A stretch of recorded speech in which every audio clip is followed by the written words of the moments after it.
में अपना आधा सफर अब पूरा कर लिया है। इस दौरान हमने अनेक विषयों पर बात की।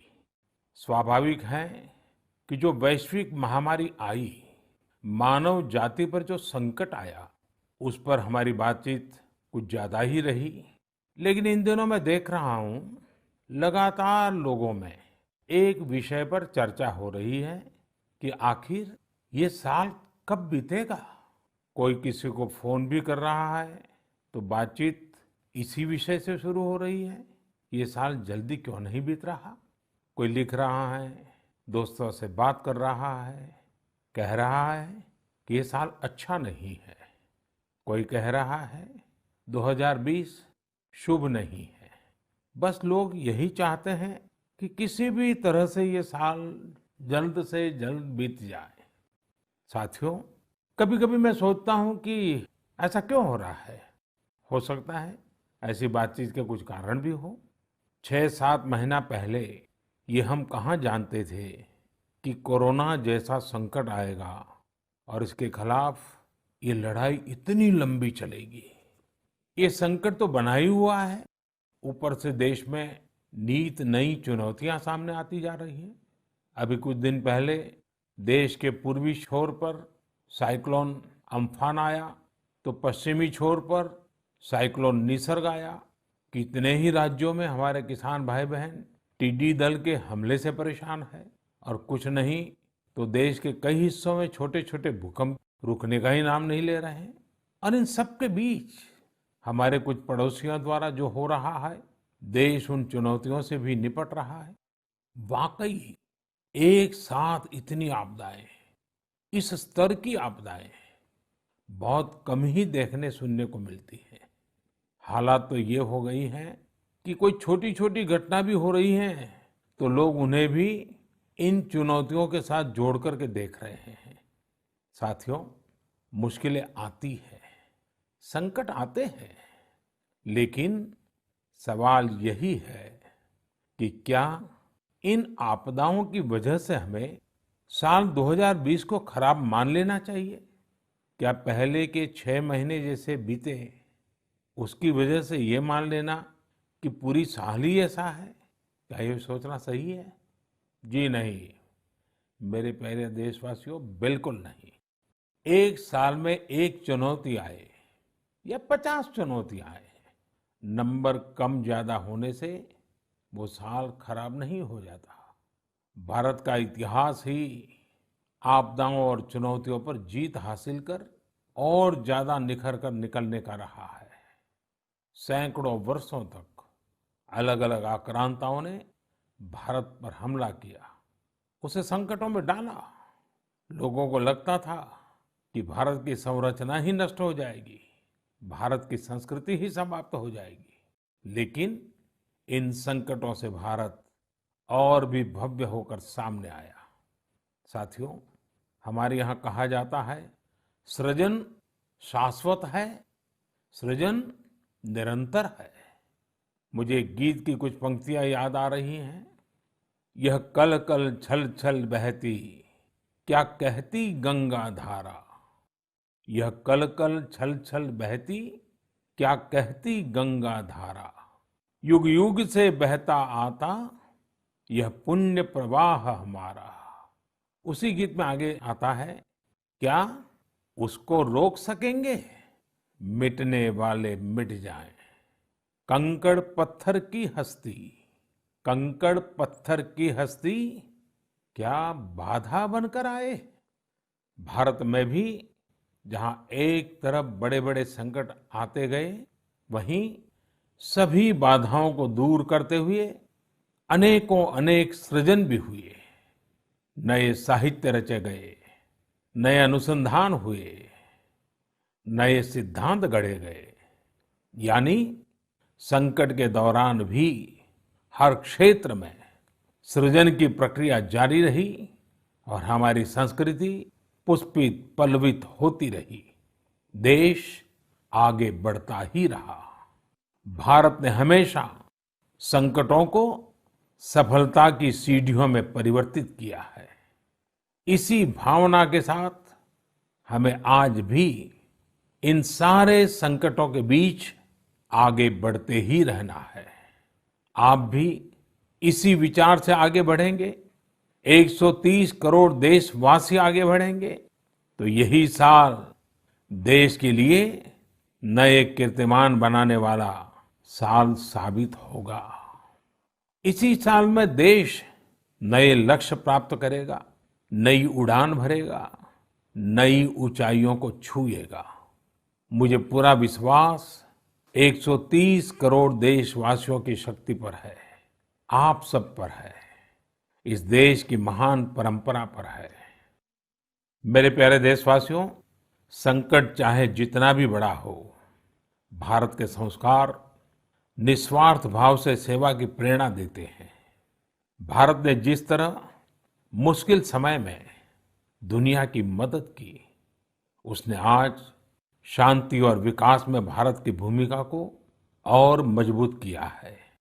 दुनिया ने इस दौरान भारत की विश्व बंधुत्व की भावना को भी महसूस किया है और इसके साथ ही दुनिया ने अपनी संप्रभुता और सीमाओं की रक्षा करने के लिए भारत की ताकत और भारत के कमिटमेंट को भी देखा है। लद्दाख में भारत की भूमि पर आंख उठाकर देखने वालों को करारा जवाब मिला है। भारत मित्रता निभाना जानता है तो आंख में आंख डालकर देखना और उचित जवाब देना भी जानता है। हमारे वीर सैनिकों ने दिखा दिया है कि वो कभी भी मां भारती के गौरव पर आंच नहीं आने देंगे। साथियों, लद्दाख में हमारे जो वीर जवान शहीद हुए हैं, उनके शौर्य को पूरा देश नमन कर रहा है, श्रद्धांजलि दे रहा है। पूरा देश उनका कृतज्ञ है, उनके सामने नतमस्तक है। इन साथियों के परिवारों की तरह ही हर भारतीय इन्हें खोने का दर्द भी अनुभव कर रहा है। अपने वीर सपूतों के बलिदान पर उनके परिजनों में गर्व की जो भावना है, देश के लिए जो जज्बा है, यही तो देश की ताकत है। आपने देखा होगा, जिनके बेटे शहीद हुए, वो माता पिता अपने दूसरे बेटों को भी, घर के दूसरे बच्चों को भी सेना में भेजने की बात कर रहे हैं। बिहार के रहने वाले शहीद कुंदन कुमार के पिताजी के शब्द तो कानों में गूंज रहे हैं। वो कह रहे थे, अपने पोतों को भी देश की रक्षा के लिए सेना में भेजूंगा।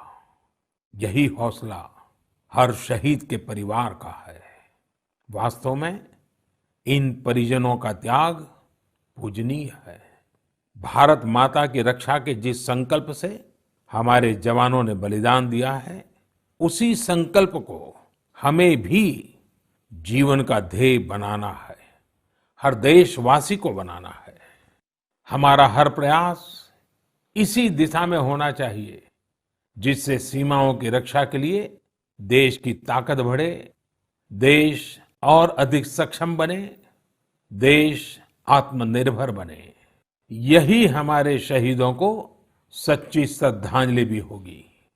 मुझे असम से रजनी जी ने लिखा है कि उन्होंने पूर्वी लद्दाख में जो कुछ हुआ, वो देखने के बाद एक प्रण लिया है। प्रण ये कि वो लोकल ही खरीदेंगे, इतना ही नहीं, लोकल के लिए वोकल भी होगी। ऐसे संदेश मुझे देश के हर कोने से आ रहे हैं। बहुत से लोग मुझे पत्र लिखकर बता रहे हैं कि वो इस और बढ़ चले हैं। इसी तरह तमिलनाडु के मदुरई से मोहन रामामूर्ति जी ने लिखा है कि वो भारत को डिफेंस के क्षेत्र में आत्मनिर्भर बनते हुए देखना चाहते हैं। साथियों, आजादी के पहले हमारा देश डिफेंस सेक्टर में दुनिया के कई देशों से आगे था। हमारे यहाँ अनेकों ऑर्डिनेंस फैक्ट्रियां होती थी। उस समय कई देश जो हमसे बहुत पीछे थे, वो आज हमसे आगे हैं। आजादी के बाद डिफेंस सेक्टर में हमें जो प्रयास करने चाहिए थे, हमें अपने पुराने अनुभवों का जो लाभ उठाना चाहिए था, हम उसका लाभ नहीं उठा पाए। लेकिन आज डिफेंस सेक्टर में, टेक्नोलॉजी के क्षेत्र में भारत आगे बढ़ने का निरंतर प्रयास कर रहा है। भारत आत्मनिर्भरता की तरफ कदम बढ़ा रहा है। साथियों, कोई भी मिशन पीपल्स पार्टिसिपेशन, जन भागीदारी के बिना पूरा नहीं हो सकता, सफल नहीं हो सकता। इसलिए आत्मनिर्भर भारत की दिशा में एक नागरिक के तौर पर हम सबका संकल्प, समर्पण और सहयोग बहुत जरूरी है, अनिवार्य है। आप लोकल खरीदेंगे, लोकल के लिए वोकल होंगे, तो समझिए आप देश को मजबूत करने में अपनी भूमिका निभा रहे हैं। ये भी एक तरह से देश की सेवा ही है। आप किसी भी प्रोफेशन में हो, हर एक जगह देश सेवा का बहुत स्कोप होता ही है। देश की आवश्यकता को समझते हुए जो भी कार्य करते हैं, वो देश की सेवा ही होती है। आपकी यही सेवा देश को कहीं न कहीं मजबूत भी करती है।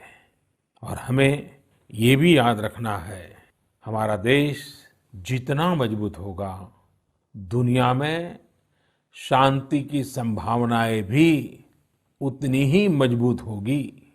हमारे यहाँ कहा जाता है, विद्या विवादाय धनम मदाय, विद्या विवादाय धनम मदाय, शक्ति ही परेशान परिपीडनाय, खलस्य साधो विपरीतम एतत्, ज्ञानाय दानाय च रक्षणाय।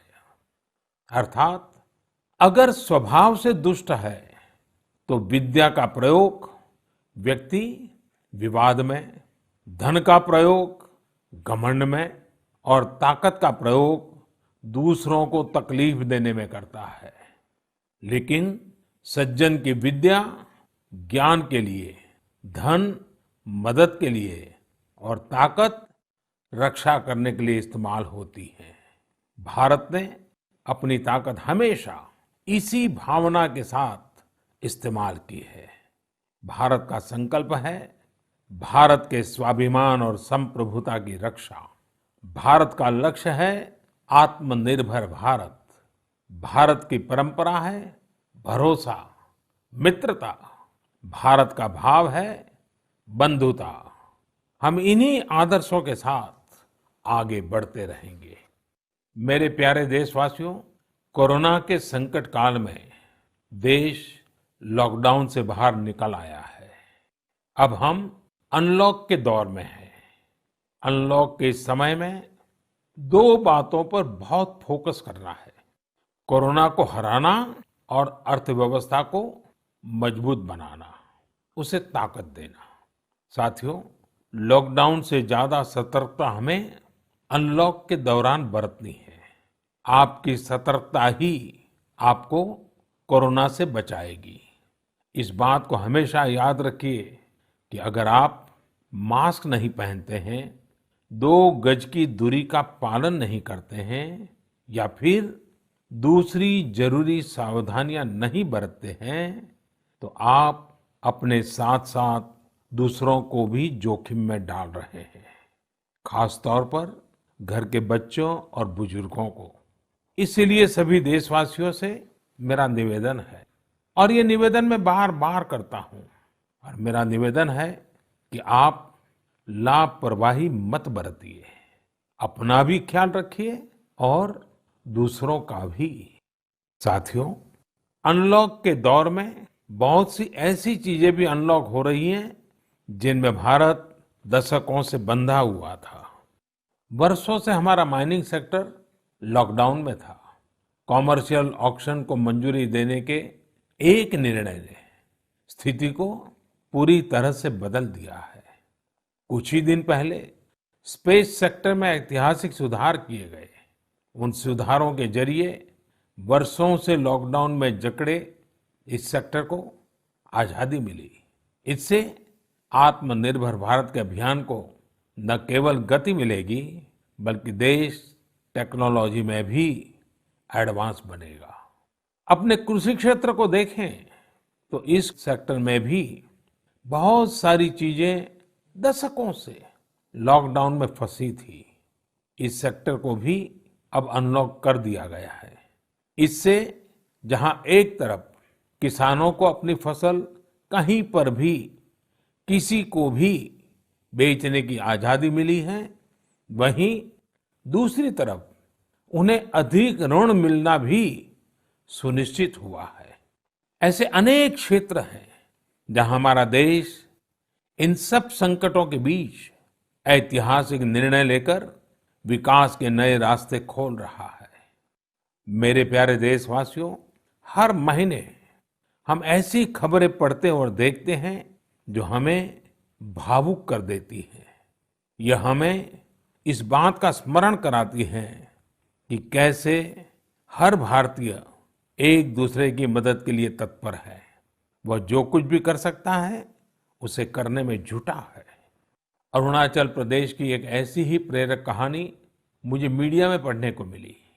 यहाँ सियांग जिले के मिरेम गांव ने वो अनोखा कार्य कर दिखाया जो समूचे भारत के लिए एक मिसाल बन गया है। इस गांव के कई लोग बाहर रहकर नौकरी करते हैं। गांव वालों ने देखा कि कोरोना महामारी के समय ये सभी अपने गांव की ओर लौट रहे हैं। ऐसे में गांव वालों ने पहले से ही गांव के बाहर क्वारंटीन का इंतजाम करने का फैसला किया। उन्होंने आपस में मिलकर गांव से कुछ ही दूरी पर 14 अस्थायी झोपड़ियां बना दी और ये तय किया कि जब गांव वाले लौटकर आएंगे तो उन्हें इन्हीं झोपड़ियों में कुछ दिन क्वारंटीन में रखा जाएगा। उन झोपड़ियों में शौचालय, बिजली, पानी समेत दैनिक जरूरत की हर तरह की सुविधा उपलब्ध कराई गई। जाहिर है, मिरेम गांव के लोगों के इस सामूहिक प्रयास और जागरूकता ने सबका ध्यान अपनी ओर आकर्षित कर लिया। साथियों, हमारे यहाँ कहा जाता है, स्वभावम न जहाति एव साधुः आपद्गतो भी सन कर्पूरः पावक स्पृष्टः सौरभम लभते तराम। अर्थात जैसे कपूर आग में तपने पर भी अपनी सुगंध नहीं छोड़ता, वैसे ही अच्छे लोग आपदा में भी अपने गुण, अपना स्वभाव नहीं छोड़ते। आज हमारे देश की जो श्रम शक्ति है, जो श्रमिक साथी हैं, वो भी इसका जीता जागता उदाहरण है। आप देखिए, इन दिनों हमारे प्रवासी श्रमिकों की ऐसी कितनी ही कहानियां आ रही हैं जो पूरे देश को प्रेरणा दे रही है। यूपी के बाराबंकी में गांव लौटकर आए मजदूरों ने कल्याणी नदी का प्राकृतिक स्वरूप लौटाने के लिए काम शुरू कर दिया। नदी का उद्धार होता देख आसपास के किसान, आसपास के लोग भी उत्साहित हैं। गांव में आने के बाद क्वारंटीन सेंटर में रहते हुए, आइसोलेशन सेंटर में रहते हुए हमारे श्रमिक साथियों ने जिस तरह अपने कौशल्य का इस्तेमाल करते हुए अपने आसपास की स्थितियों को बदला है, वो अद्भुत है। लेकिन साथियों, ऐसे कितने ही किस्से, कहानियां देश के लाखों गांवों के हैं जो हम तक नहीं पहुंच पाए हैं। जैसा हमारे देश का स्वभाव है, मुझे विश्वास है साथियों कि आपके गांव में भी, आपके आसपास भी ऐसी अनेक घटनाएं घटी होगी। अगर आपके ध्यान में ऐसी बात आई है तो आप ऐसी प्रेरक घटना को मुझे जरूर लिखिए। संकट के इस समय में ये सकारात्मक घटनाएं, ये कहानियां औरों को भी प्रेरणा देगी। मेरे प्यारे देशवासियों, कोरोना वायरस ने निश्चित रूप से हमारे जीवन जीने के तरीकों में बदलाव ला दिया है। मैं लंदन से प्रकाशित फाइनेंशियल टाइम्स में एक बहुत ही दिलचस्प लेख पढ़ रहा था। इसमें लिखा था कि कोरोना काल के दौरान अदरक, हल्दी समेत दूसरे मसालों की मांग एशिया के अलावा अमेरिका तक में भी बढ़ गई है। पूरी दुनिया का ध्यान इस समय अपनी इम्यूनिटी बढ़ाने पर है और इम्यूनिटी बढ़ाने वाली इन चीजों का संबंध हमारे देश से है। हमें इनकी खासियत विश्व के लोगों को ऐसी सहज और सरल भाषा में बतानी चाहिए जिससे वे आसानी से समझ सकें और हम एक हेल्थियर प्लेनेट बनाने में अपना योगदान दे सकें। मेरे प्यारे देशवासियों, कोरोना जैसा संकट नहीं आया होता तो शायद जीवन क्या है, जीवन क्यों है, जीवन कैसा है, हमें शायद ये याद ही नहीं आता। कई लोग इसी वजह से मानसिक तनाव में जीते रहे हैं। तो दूसरी ओर लोगों ने मुझे ये भी शेयर किया है कि कैसे लॉकडाउन के दौरान खुशियों के छोटे छोटे पहलू भी उन्होंने जीवन में रीडिस्कवर किए हैं। कई लोगों ने मुझे पारंपरिक इंडोर गेम्स खेलने और पूरे परिवार के साथ उसका आनंद लेने के अनुभव भेजे हैं। साथियों, हमारे देश में पारंपरिक खेलों की बहुत समृद्ध विरासत रही है। जैसे आपने एक खेल का नाम सुना होगा, पचीसी। यह खेल तमिलनाडु में पल्लान्गुली, कर्नाटक में अली गुली मणे और आंध्र प्रदेश में वामन गुंटलू के नाम से खेला जाता है। ये एक प्रकार का स्ट्रेटेजी गेम है जिसमें एक बोर्ड का उपयोग किया जाता है। इसमें कई खांचे होते हैं जिनमें मौजूद गोली या बीज को खिलाड़ियों को पकड़ना होता है। कहा जाता है कि यह गेम दक्षिण भारत से दक्षिण पूर्व एशिया और फिर दुनिया में फैला है। साथियों, आज हर बच्चा सांप सीढ़ी के खेल के बारे में जानता है, लेकिन क्या आपको पता है कि यह भी एक भारतीय पारंपरिक गेम का ही रूप है जिसे मोक्ष पाटम या परम पदम कहा जाता है। हमारे यहाँ का एक और पारंपरिक गेम रहा है गुट्टा। बड़े भी गुट्टे खेलते हैं और बच्चे भी। बस एक ही साइज के 5 छोटे पत्थर उठाएं और आप गुट्टे खेलने के लिए तैयार। एक पत्थर हवा में उछालिए और जब तक वो पत्थर हवा में हो आपको जमीन पर रखे बाकी पत्थर उठाने होते हैं। आम तौर पर हमारे यहाँ इंडोर खेलों में कोई बड़े साधनों की जरूरत नहीं होती है। कोई एक चौक या पत्थर ले आता है, उसे जमीन पर ही कुछ लकीरें खींच देता है और फिर खेल शुरू हो जाता है। जिन खेलों में डाइस की जरूरत पड़ती है, कौड़ियों से या इमली के बीज से भी काम चल जाता है। साथियों, मुझे मालूम है आज जब मैं ये बात कर रहा हूं, कितने ही लोग अपने बचपन में लौट गए होंगे। कितनों को ही अपने बचपन के दिन याद आ गए होंगे। मैं यही कहूंगा कि उन दिनों को आप भूले क्यों है, उन खेलों को आप भूले क्यों है। मेरा घर के नाना नानी, दादा दादी, घर के बुजुर्गों से आग्रह है कि नई पीढ़ी में ये खेल आप अगर ट्रांसफर नहीं करेंगे तो कौन करेगा। जब ऑनलाइन पढ़ाई की बात आ रही है तो बैलेंस बनाने के लिए, ऑनलाइन खेल से मुक्ति पाने के लिए भी हमें ऐसे करना ही होगा। हमारी युवा पीढ़ी के लिए भी, हमारे स्टार्टअप्स के लिए भी यहाँ एक नया अवसर है और मजबूत अवसर है। हम भारत के पारंपरिक इंडोर गेम्स को नए और आकर्षक रूप में प्रस्तुत करें। उनसे जुड़ी चीजों को जुटाने वाले, सप्लाई करने वाले स्टार्टअप्स बहुत पॉपुलर हो जाएंगे। और हमें ये भी याद रखना है, हमारे भारतीय खेल भी तो लोकल है और हम लोकल के लिए वोकल होने का प्रण पहले ही ले चुके हैं। और मेरे बाल सखा मित्रों, हर घर के बच्चों से, मेरे नन्हे साथियों से भी आज मैं एक विशेष आग्रह करता हूं। बच्चे, आप मेरा आग्रह मानेंगे ना? देखिए, मेरा आग्रह है कि मैं जो कहता हूं आप जरूर करिए।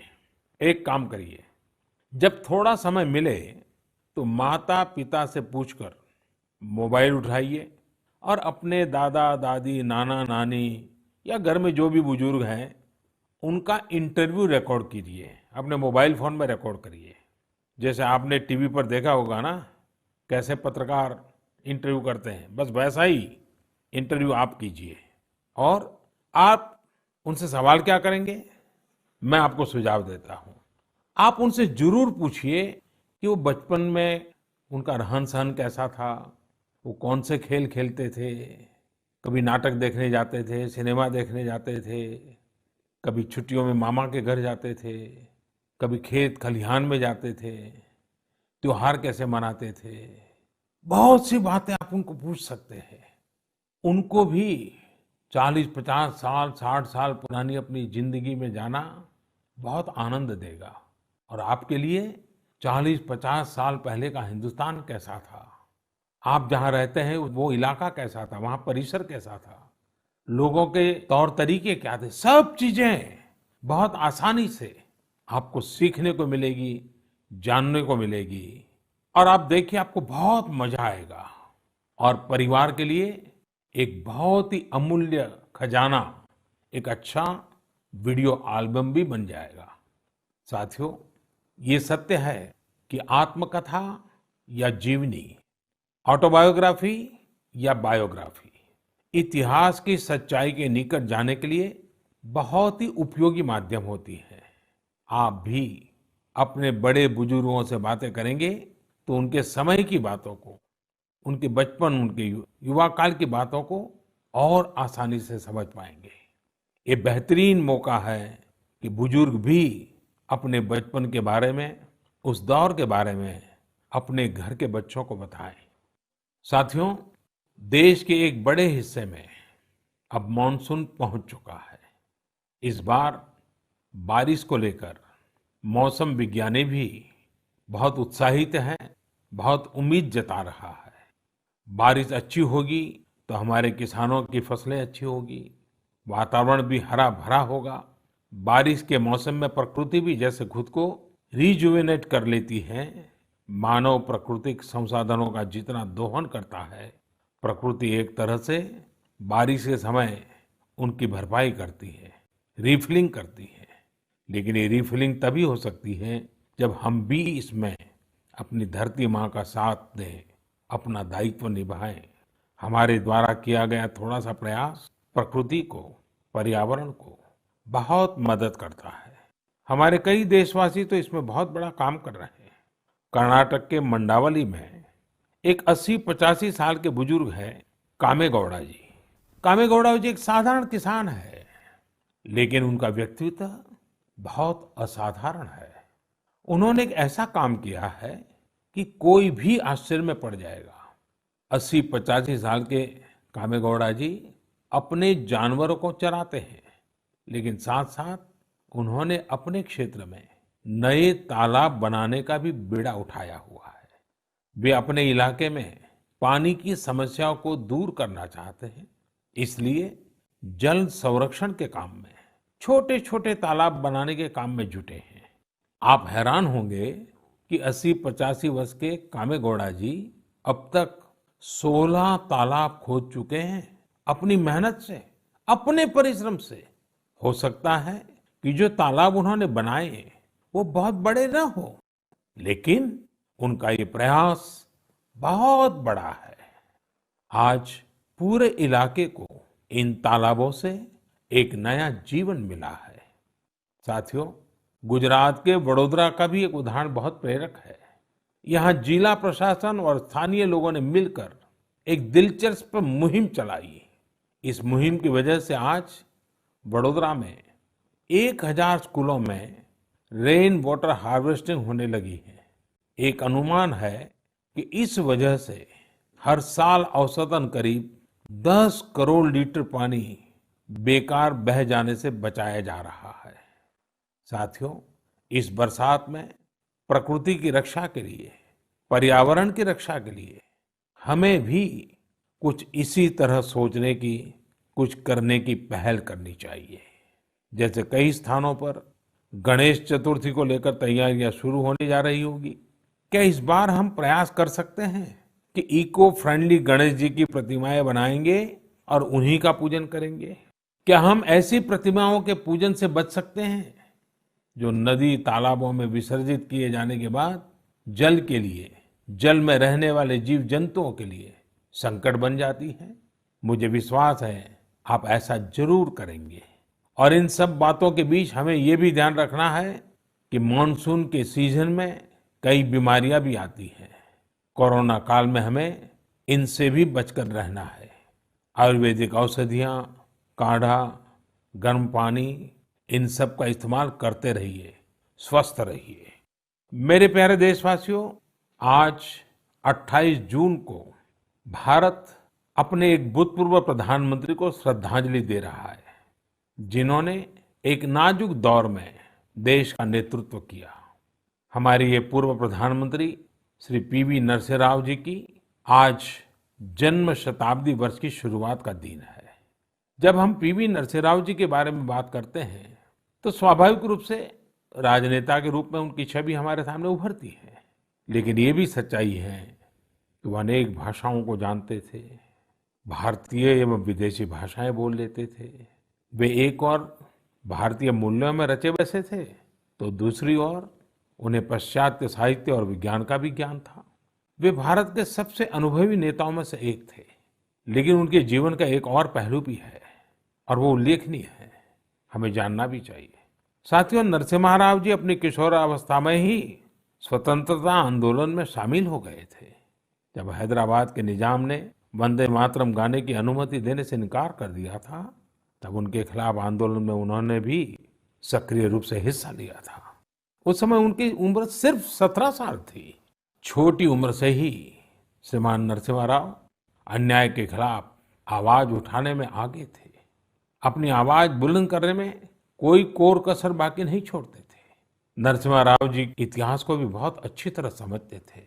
बहुत ही साधारण पृष्ठभूमि से उठकर उनका आगे बढ़ना, शिक्षा पर उनका जोर, सीखने की उनकी प्रवृत्ति और इन सब के साथ उनकी नेतृत्व क्षमता, सब कुछ स्मरणीय है।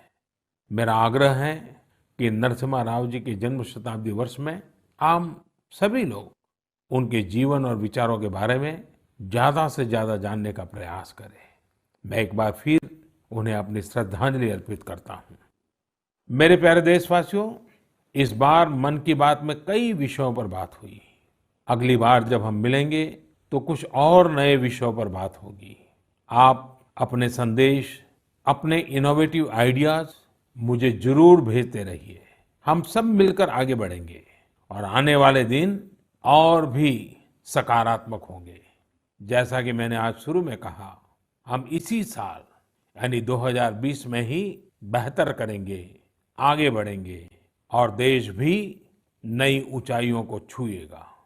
मुझे भरोसा है कि 2020 भारत को इस दशक में एक नई दिशा देने वाला वर्ष साबित होगा। इसी भरोसे को लेकर आप भी आगे बढ़िए, स्वस्थ रहिए, सकारात्मक रहिए। इन्हीं शुभकामनाओं के साथ आप सभी का बहुत बहुत धन्यवाद। नमस्कार।